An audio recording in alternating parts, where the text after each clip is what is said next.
మనిషి దేవుణ్ణి తృణీకరించాడు కాబట్టి మనిషి ఓర్వలేడు, మనిషిని మనిషి సహించలేడు, మనిషితో మనిషి కలిసి ఉండలేని పరిస్థితి.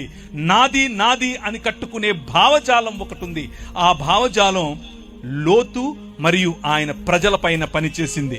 లోతుకు ఆయన సాదరంగా ఆహ్వానమిచ్చి నీకేది కనిపిస్తే అది తీసుకున్నా అన్నాడు. ఆయనకు పచ్చటి పచ్చిక కనిపించింది, నాకు ఇది కావాలన్నాడు. తీసుకో, టేక్ ఇట్, తీసుకో అన్నాడు. ఆయన వెళ్ళిపోయి పచ్చటి పచ్చికలో ఉన్నాడు. ఈయనేమో పచ్చిక లేని చోట ఈయన ఉన్నాడు. ఈయన ఉన్న చోట ఆయన అనుకున్నాడు పచ్చదనంలో ఆశీర్వాదం ఉంది.